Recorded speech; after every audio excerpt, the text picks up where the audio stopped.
Olá, está começando mais um programa Câmera Aberta e hoje vamos entrevistar a doutora Karina Simões. Ela é terapeuta, escritora e também jornalista. Doutora Karina, seja bem-vinda, tudo bom? Olá, como vai? É um prazer. Prazer é nosso. Vamos falar hoje sobre assédio moral, assédio sexual e também outros do segmento. Doutora Karina, o que configura o assédio moral? Como é que ele é produzido? Então, o assédio moral, ele também é conhecido como terror psicológico, né?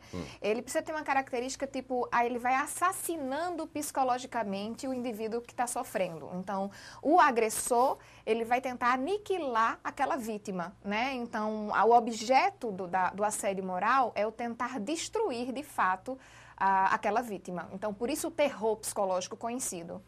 Por exemplo, o patrão que pega no pé sempre daquele mesmo funcionário. Isso é uma característica? Pode ser característico, sim. O assédio moral, ele tem várias vertentes. Ele pode ser vertical, ele pode ser horizontal ou pode ser unilateral. O que seria isso, né?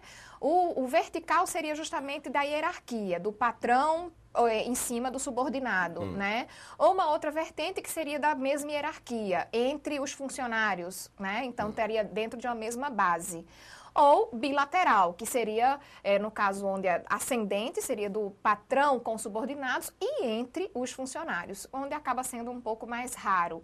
O mais comum é os que são subordinados, né? Patrão e subordinado. O que passa na cabeça de uma pessoa, de um patrão, por exemplo, fazer esse tipo de assédio moral? Olha, geralmente a gente percebe muito uma insegurança na característica dessa pessoa, do agressor, né?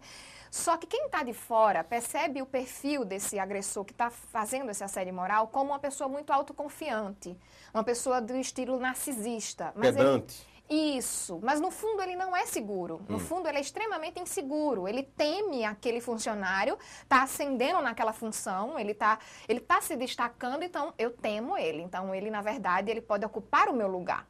Né? Então, eu tenho medo que ele chegue a ocupar o meu lugar. Então, eu preciso aniquilar esse funcionário. E começa uma perseguição, o assédio moral é conhecido também como mobbing, que é uma perseguição, né, de conjunto de fatores com aquele funcionário, até chegar a uma série de sequelas, que a gente pode falar um pouco mais na frente, como seria essas sequelas do assédio moral. Agora, e quando o patrão ele já vem de berço, né, vamos dizer assim, já é chato, a pessoa pode entender isso também naquele dia a dia. Eu estou usando patrão porque é o mais comum, mas também existe em todos os setores, né? Ele pode também ser encarado, levado em conta que é um assédio também moral ou não? Hoje em dia há controvérsias no entendimento do assédio moral, do que é e o que não é assédio moral. Por quê?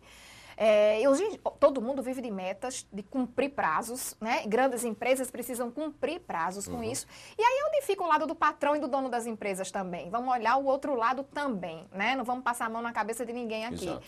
Então, de certa forma, os patrões e donos de empresa precisam cobrar funcionários para metas. E eles hoje se encontram de mãos atadas com isso. A gente percebe uma dificuldade nesse entendimento. Porque até onde está esse limite deles cobrarem? E aí hoje está todo mundo muito sentido, a sociedade está meio líquida, todo mundo se dói com tudo, hoje tudo é processo, né? Verdade. Então tem que ter cuidado para ambas as partes e a gente entender qual é o limite.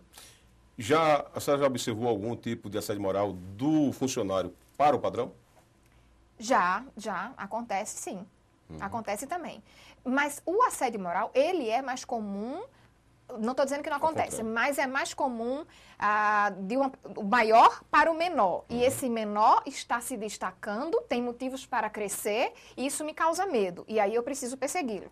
Essa é o quadro mais comum do assédio moral. E quando acontece vamos dizer assim, usar essa prática de funcionário, de patrão, de funcionário para funcionário?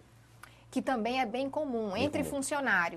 Tem o chaleira, tem o babão, né? Que dizem, né? Isso, exatamente. Entre funcionários, acaba acontecendo muito uma questão que é bom a gente, de novo, entrar na história do limite, né? Porque existe aqueles, no meio de uma empresa, tem sempre o mais engraçadinho, o que tira brincadeira, que a gente chama de... hoje em dia tudo é bullying, não é mais brincadeira, Exato. né? Então, tudo gerou bullying, que é bom também deixar claro, antigamente, dentro do assédio, se construiu o bullying. Hoje, o bullying é uma característica que só é vinculada à escola. Então, hoje, assédio moral é uma coisa, bullying é outra, que antigamente era misturado às nomenclaturas. Então, a gente tem que tentar determinar quem são essas pessoas, que são apenas os engraçadinhos mesmos, que gostam de tirar brincadeira com outros, né? Pejorativas, pesadas, ou aqueles que de fato têm uma intencionalidade por trás. Porque a característica do agressor do assédio moral é o que tem intencionalidade. Certo. Né? Doutora Karina, quem é mais vítima desse assédio moral? A mulher ou o homem? Segundo as pesquisas, a mulher. A mulher tem uma pesquisa da Margarida, uma estudiosa no assunto, que mostra que quase 65% dos casos de assédios são mulheres. E a faixa etária não influencia nada, né? Não tem uma estatística em cima disso. Agora, com certeza, muito mais mulheres. E aí, quais são as consequências, as sequelas nas pessoas que são vítimas desse assédio moral? Então, existe uma série de consequências psicológicas e físicas, inclusive, diante de assédios comprovados, né? Por exemplo, existem alguns transtornos psicológicos, como depressão, um transtorno de ansiedade, um transtorno de estresse pós-traumático, que é o mais comum. O que é isso? É a pessoa ficar com sequelas de um trauma que sofreu. Eu começo a ter taquicardia, sudorese, fico suando, cefaleia, né? Começo a ter flashbacks. O que seriam os flashbacks? Seria, eu vou dormir e fico tendo aquela cena e tem um sobressalto. Né? Então, durante o dia, eu fico lembrando da cena e dou um sobressalto. Isso eu começo a ter taquicardia por conta disso. Então, desencadeio até um processo de pânico em cima disso. Isso atrapalha o desenvolvimento laboral desse indivíduo. Ele acaba sendo afastado do emprego. E quando a pessoa procura, chega a um ponto, chega ao extremo e ela procura a justiça, como é que a pessoa deve proceder e o que ela leva como prova? Então, a gente orienta muito, quando eu dou cursos em empresas, em instituições, em órgãos federais sobre assédio moral e sexual, o que a gente mais alerta é que as pessoas que estão sofrendo precisam procurar sindicatos, procurar os recursos humanos, procurar testemunhas, porque num momento desse, o que a gente tem verificado é que testemunhas se calam. Ninguém quer se meter, o problema é do outro. É verdade. Eu não vou, o abacaxi é dele, né? Ele tá brigando lá com o chefe, eu não vou me meter, eu vou ficar calada. Então, as testemunhas têm uma tendência a se calar. Agora, quem tá passando, o agredido, a vítima, ele também tem essa tendência a calar. Por vergonha, por medo da perseguição aumentar, né? Não quer se expor, acha que vai perder o emprego. O maior medo é o do perder o emprego. Né? Mas o alerta de fato, você tem que procurar ajuda e colher informações de provas, bilhetes que comprovem, né? E-mails, que hoje em dia muitos crimes são virtuais. Exato, Muitos. Então tem que ficar atento aos e-mails, guarda os e-mails para poder comprovar. Isso tudo vale como prova. Interessante. E, às vezes, esse assédio moral leva às vias de fato, às vezes, né? A briga entre as duas pessoas. Sim, aí parte para agressão física. Pode acontecer, e aí, na casa, vão acontecer 2 crimes, 2 ações, né? Não só o assédio moral em si, mas acaba tendo uma agressão física que já teve. Eu já conheço casos que chegou a esse ponto, né? É bem mais grave.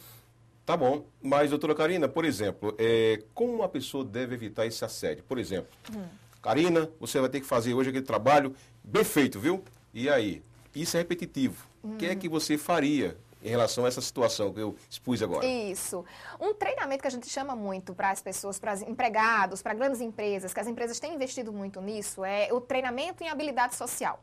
O que é isso? É treinar esses funcionários a saberem dizer não e dizer sim dentro do limite dele e do outro, né? Então, acabar com esse medo do funcionário, eu estou falando funcionário, mas é de uma forma geral, em todas as instituições, né? Então, acabar com esse medo de se reportar de maneira insegura. Então, veja, se eu começo a ficar acuada com a sua colocação, amanhã você viu que funcionou, amanhã você aumenta, e aí o meu comportamento é ficar acuada de novo, e isso vai se repetindo. Isso pode se constituir uma assédio moral no decorrer do tempo, se eu sentir que fui prejudicada, sequelada. Acontece muitas vezes da pessoa não estar sentindo prejudicada. É bom a gente deixar claro isso também.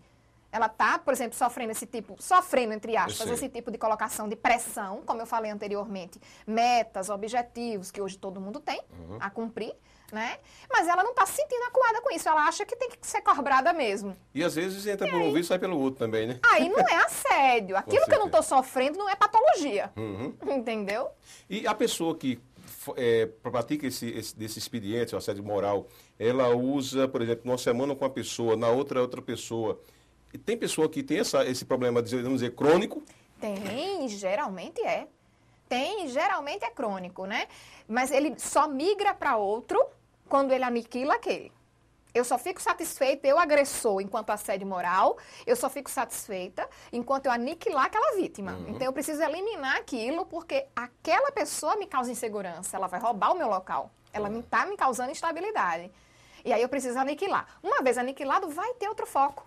Enquanto ele não for pego, provavelmente ele vai ter outro foco. Doutora Karina, agora, existe também a pessoa desse formato, usar sempre da prática de assédio moral, ele se usar disso involuntariamente ou não?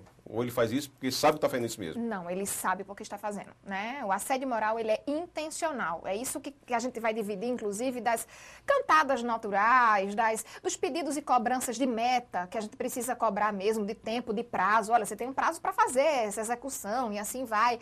Então, o que vai diferenciar um pedido e uma obrigação que o outro tem que cumprir mesmo para o assédio moral é justamente a intencionalidade de prejudicar. Essa é a característica. Ele sabe o que está fazendo, ele é calculista. Calculista, né? Doutora Karina, agora levando isso para o campo familiar, quais as situações que são caracterizadas por assédio moral?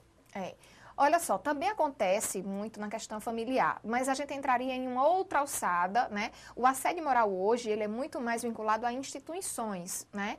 Mas claro que se a gente fosse entrar aqui, pode acontecer assédio moral, por exemplo, entre pais e filho, né?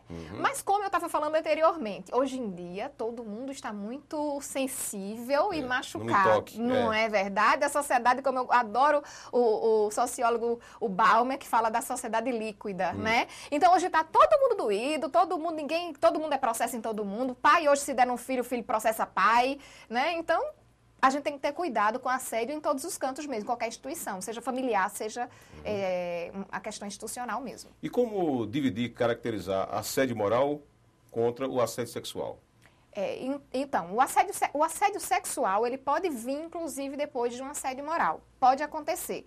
Mas são dois assédios diferenciados, sim, né? O assédio moral, o objetivo principal, como eu já mencionei, é o aniquilar, é o acabar com aquela vítima. Eu tenho a intenção de destruir. O assédio sexual, não. O assédio sexual, o que move é o desejo. Geralmente, o agressor até se apaixona, se encanta pela vítima. Então, ele deseja possuir aquela pessoa. Né? Então, a diferença básica é exatamente isso. Eu quero acabar, a outra eu quero possuir. E aí também pode ser levado para o campo criminal também, né? Também, sim. Né? Que o assédio sexual também há controvérsias, né? Nos teóricos. Uns dizem que é, outros dizem que não é. Uma confusão ainda hoje, viu? Existem sentenças dadas para os juízes que apenas em um caso de assédio sexual, uma intervenção apenas de uma vítima, já foi diagnosticado, já foi sentenciado um assédio sexual. Já existem outros juristas que entendem diferente, né? Entendem que precisa ter uma sequência de acontecimentos, né? Várias tentativas, digamos assim, várias negadas, não vou, não quero, para poder chegar ao assédio sexual. Então, até no meio jurídico, na psicologia forense também, ela ainda é mal interpretada. A gente ainda não sabe o limiar. Eu costumo colocar assim, o que vai nos dar esse norte é justamente o grau de comprometimento que essa vítima foi. Então, quanto que ela foi comprometida? Que sequela ela levou? Porque talvez uma única intervenção de assédio sexual já comprometeu tanto psicamente essa pessoa que já foi. A conhecida cantada. Exatamente, né? Que também vamos deixar claro, né? Cantadas existem, fazem parte das instituições. É uma mulher bonita, um homem bonito. Hoje em dia também o homem recebe cantada, né? Recebe. Muito. Então, hoje as mulheres estão danadas. Então, tem que diferenciar cantadas, um convite apenas, um elogio até, mais quente, do que o assédio sexual. Né? Nem tudo por aí vai ser assédio sexual, não. Agora, quando a mulher ou o homem, né, mais a mulher, ela propicia aquele momento para o chamado cheiro do queijo para o patrão, por exemplo. E aí, como é que isso pode ser evitado? Eu costumo colocar que a mulher está com uma dificuldade grande hoje no mercado de trabalho por conta disso. Ela conquistou um espaço enorme, né, com a competência, então ela alcançou cargos hoje que era só de homens, por exemplo, né? E a gente está aí no mercado de trabalho, mas ela está se perdendo ainda com algumas posturas, ela está ainda precisando de alguns ajustes. Então, por exemplo, algumas roupas, né? Como a gente estava conversando. Periquetes, né? Isso. Então, assim, as mulheres elas precisam ter cuidado um pouco com como se vestir, né? Aonde se vestir, de que forma se vestir. Porque isso pode chamar, é óbvio, o homem vai olhar, né? Colocou, as pessoas vão olhar, né? E aí foi assédio. Mas aí ela pediu ou não pediu? Aí entra a história do entendimento do juiz. Por isso que vai ficar muito subjetivo, né? E quanto ao assédio moral, qual departamento, e deve ser, eu acho que deve ser o RH, né? E os procedimentos que ele deve tomar para evitar esse assédio constantemente nas empresas? A princípio, o RH, sim, né? A gente, inclusive, orienta as pessoas que procurem, a princípio, o RH da empresa, para mostrar o que está acontecendo, mostrar com provas. Não adianta você falar apenas, ele vai te ouvir falar, mas aí você precisa comprovar, Exato. né? E aí é o RH, seguido disso, procura sindicatos, se for o caso. Se for o caso, até delegacia da mulher, quando é no caso, né? Hoje em dia eu ia dizer apenas mulher, mas não. A delegacia da mulher atende até homens, Exato. não é verdade? Então, procura delegacia, procura sindicatos. Essas são as orientações. Mas saiba que é o mínimo que procura. É o mínimo. Geralmente, a coisa só vai eclodir, né? Tanto que as pesquisas são falhas, porque a gente só tem dados quando a pessoa já está afastada, por exemplo, da empresa. Ou seja, a sequela já se instalou, daquelas sequelas que a gente conversou anteriormente. Um transtorno de estresse pós-traumático, um pânico, uma depressão, né? Agora, por cima de cada coisa, se a pessoa que é assediada moralmente, que também pode ser sexualmente, como é que fica a cabeça dela? Fica extremamente perturbada, né?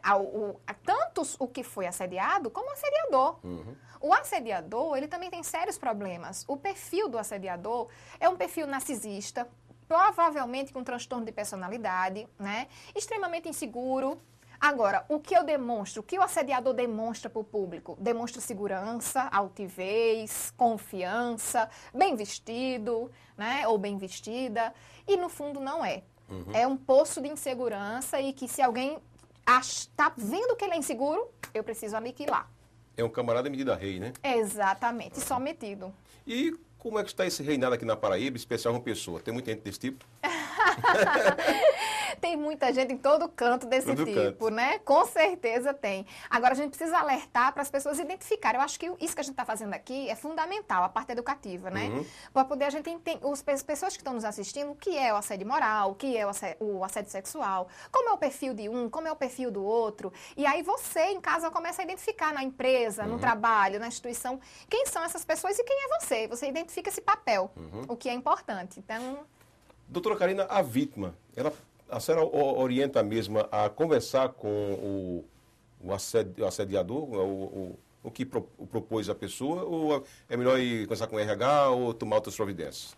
A vítima conversar com o assediador? Sim. Não, de forma alguma. Teria um atrito, né? Teria, inclusive pode chegar até ameaças mais concretas, como já eu conheço um caso, não foi aqui, foi em São Paulo, e que foi exatamente isso, né? Ele tentou fazer uma conciliação, coitado, com o próprio agressor, e ele começou a depois ser ameaçado de morte, né? E aí a coisa tomou uma proporção bem maior, né? Quando se resolve dentro da empresa, tudo bem, às vezes vem pessoas de fora, pessoas da família, que aí entra na confusão, né? E às vezes...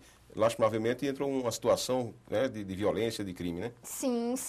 Já aconteceu até, por exemplo, eu já passei por uma situação parecida, né, de pacientes meus que sofreram, uma paciente, na verdade, não daqui, também de São Paulo, que sofreu assédio moral, seguido de assédio sexual, e aí como levou a processo, e ela era paciente minha, ela pediu quebra de sigilo. E fomos... né, ao tribunal, e sobrou para quem? Para a psicóloga. Sobrou para mim porque o agressor começou a me ameaçar. E aí eu sofri ameaças de morte, perseguições, precisei de proteção policial. Então, acabei eu sendo a vítima do assédio também. A doutora Karina está falando aqui que São Paulo, Paraíba, é que ela atende uma semana aqui e outra semana lá. Eu agora estou parando essa história, já parei faz um tempo isso. Né? Agora estou radicada em João Pessoa. Mas durante muito tempo minha vida foi realmente ponte aérea, como muita gente já sabe, né? Como é o seu trabalho dentro do ramo da terapia, terapeuta, nas empresas? O que a senhora desenvolve? Como é que é esse treinamento? O meu tratamento é clínico, sim. Eu sou psicóloga clínica e o que eu tenho feito com assédio moral e assédio sexual? É dado treinamento à empresa. Então, eu vendo esse treinamento a instituições, a empresas, em forma de aula e treinamento. Por exemplo, a gente faz um bloco de treinamento com funcionários em escalas, né?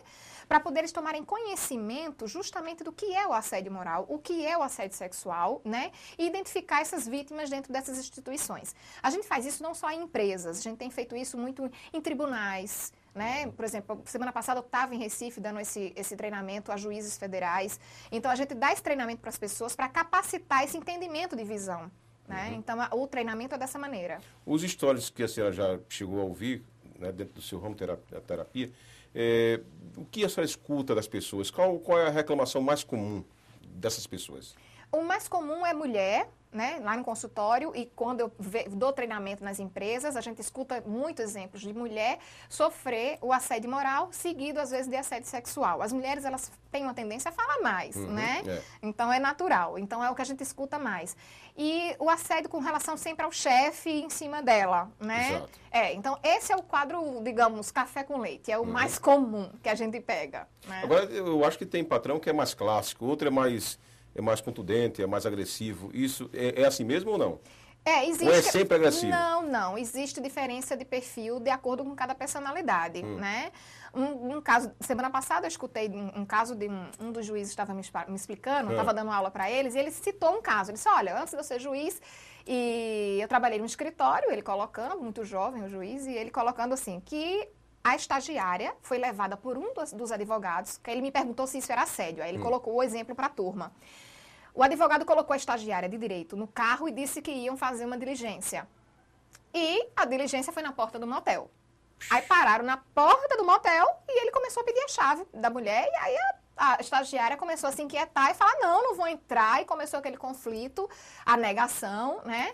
E aí depois eu até perguntei pra ele, ela foi ou não foi, né? E aí eu perguntei na aula, disse, mas e aí, ela foi, ela entrou ou não entrou? Aí ele disse, não, a gente acha que ela não entrou, deu processo, pá. E aí assim, aí ele perguntou, isso é assédio? Isso é o assédio sexual, né? Ele colocou pra ela que, na verdade, ia, né, fazer uma diligência, vamos cá, fez todo um métier pra menina e foi pra porta do motel, ou seja, não é é como se não tivesse dado como é que eu falo? A questão, a oportunidade dela dizer, não quero, estou na porta do motel e vou entrar. Que é como eu te falei, né? O convite indecente, eu posso negar. Exato. O assédio sexual, eu acabo sem poder negar. Difícil. Né? Já constatou casos que o patrão, ele voltou a ser o homem bonzinho, deixou de assediar moralmente. Isso é normal ou é uma raridade? Não é tão comum, mas existe sim. Até porque o tratamento psicológico está aí para ajudar as pessoas, e as pessoas são passíveis de mudança, sim. Claro que algumas características de personalidade, quando a pessoa tem um transtorno de personalidade, isso é imutável, não tem como mudar, né? Mas existe casos dessa maneira, sim, que a pessoa só cometeu um único assédio, às vezes foi até condenado por isso e aprendeu a lição, nunca mais fez. Quais são as leis hoje no Código Penal que tratam sobre o assédio moral? Existem leis específicas para isso, que seria muito mais na área jurídica, né? Eu trabalho muito mais na área das sequelas psicológicas, dentro da psicologia forense, nas consequências do assédio moral e sexual. Mas, como eu lhe falei, o assédio moral e assédio sexual aqui no Brasil é extremamente subjetivo. Extremamente. Existem inúmeras leis que umas entendem de uma maneira, como se um único ato vai ser o assédio, outras compreendem que tem que ter uma sucessão de comportamentos para ser o assédio moral ou sexual, né? Então, vai depender muito do entendimento do juiz que pega esse processo, né? A senhora profissional terapeuta, o que poderia dar de sugestão para, digamos, vamos dizer, modificar a lei do Código Penal e ajudar com relação à punição desse pessoal? Na verdade, acho que isso já tem até acontecido, que é colocar cada vez mais a psicologia dentro do direito, que é o que tem acontecido, né? Tanto que, veja, que eu tenho dado muito treinamento no tribunal por conta disso, né? Então, estreitar a psicologia com o direito para quê? Porque a psicologia, ela vai dar o suporte do grau de comprometimento se apenas um grau de intenção do assédio já foi assédio ou a sucessão desses comportamentos vai ser assédio. Então, a psicologia, talvez, aí é quem vai dizer e não o direito. Porque o direito, ele não vai entender o comprometimento que essa vítima sofreu. A psicologia, sim. Então, eu acho que deveria ser um dever, deveria ter sempre, realmente, o vínculo psicológico da psicologia forense dentro, para poder definir, junto com o juiz, até onde foi assédio e até onde não foi. Diante dos fatos que já passaram pelas suas mãos, né, casos e mais casos, qual o grau de satisfação nessas questões de assédio moral que a senhora já constatou? Resolveu muito? Qual foi o grau, de 0 a 100? Se tem uma resolução Sim. nos casos Sim. da vítima, Sim. ou que ela Da sai vítima, sem sequela. Da vítima, aquela pessoa, aquela empresa que a senhora foi lá trabalhar, o pessoal, e não aconteceu mais aquilo, ou se aconteceu foi pouco, qual o grau? Ah, sim, não, o grau de satisfação é quase 100%, quase 100, né? A questão é educativa, né? Quando a gente, e principalmente quando parte da empresa, por exemplo, um tribunal que faz essa capacitação, né? Uma empresa que chama uma consultoria para fazer essa capacitação. Os funcionários que trabalham numa empresa, que a empresa já está propiciando isso, já tem um outro entendimento. Porque a empresa já está fazendo o quê? Um trabalho de prevenção. Né? A empresa já está mostrando, tipo, olha, eu estou trazendo aqui para mostrar que isso existe e vamos identificar. Diferente daquela empresa que espera chegar o caso para depois vir remediar. Já aconteceu algum caso de, tipo assim, o tio sair pela culatra, de a empresa chamar para os funcionários e de repente os funcionários dizerem não, que está com problema com o patrão. Aconteceu isso? Acontece, tem um caso bem conhecido na mídia, que foi o caso da Ambev, né, que foi um dos mais conhecidos de assédio moral aqui no Brasil. Se eu não me engano, foi em 2006 isso. E a juíza condenou, né, para pagar R$1 milhão, né, pelo assédio moral, a Ambev. Então, acho que foi a empresa que mais pagou, que mais sofreu danos com assédio moral, né? É a mais conhecida, o caso mais conhecido na mídia. Na sua concepção, existe participação de familiar, tipo, o camarada é dono da empresa, a mulher, ela é a mulher que comanda o camarada, aí de repente ela manda direcionar o assédio moral para aquela pessoa. Isso também acontece ou é uma posição do próprio patrão? Porque às vezes tem mulher que gosta de mandar nas coisas do marido, né? Mas aí eu costumo dizer, aí o marido é culpado. Culpado.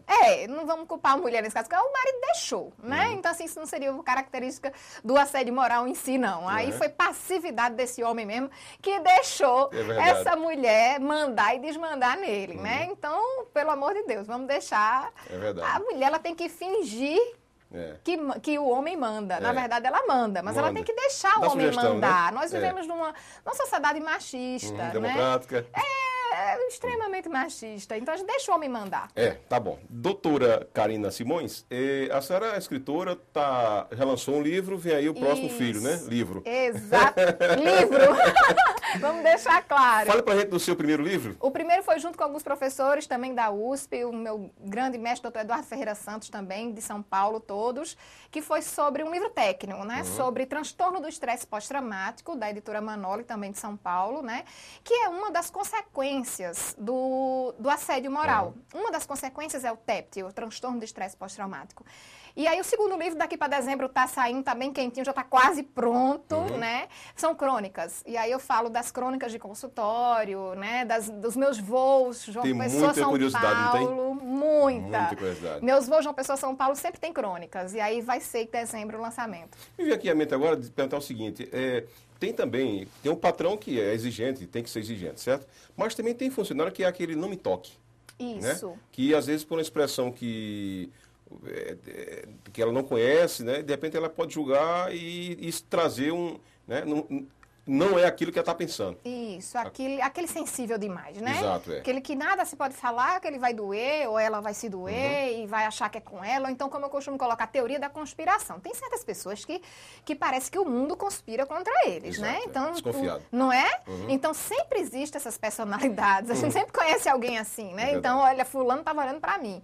Ele olhou troncho, é comigo. Ele está calado porque está comigo. É verdade. Né? Então, essas pessoas aí também tem que ter cuidado. Quem está precisando de tratamento seria a suposta vítima. É verdade. Né? Quem quiser procurar para trabalhos de terapia, né, sua profissão, terapeuta, além de São Paulo, João Pessoa, também Qual TV, Então. qual jornal, qual e-mail? Me acha no meu site, vai lá no meu site, www.carinasimões.com.br. Carina com C ou com K? Com K. Com K. carinasimões.com.br, vai ter todas as colunas que eu escrevo, vai ter as TVs que eu faço parte, os quadros semanais na TV que eu faço, escrevo para alguns jornais e você vai encontrar tudo lá no meu site. Algum e-mail quer deixar? Direto no meu site você tem lá, Fale Comigo, interativo, direto, né? Então vai ter lá, carinasimões.com.br e vai estar tudo. Vai ter meus vídeos, vai ter livros, palestras, é bem interativo. Lá no site tem alguma caixinha de diálogo, tipo assim, pergunta que eu te respondo, não? Tem também. Olha aí, coisa boa. Tem também. Então, dúvidas sobre nossa entrevista, vai lá que eu faço questão. Aí Olha aí, eu coisa com certeza respondo, com o maior prazer. Foi um prazer e parabéns pelo trabalho, viu? Prazer foi meu. Sucesso. E a você também o nosso muito obrigado. Até a próxima.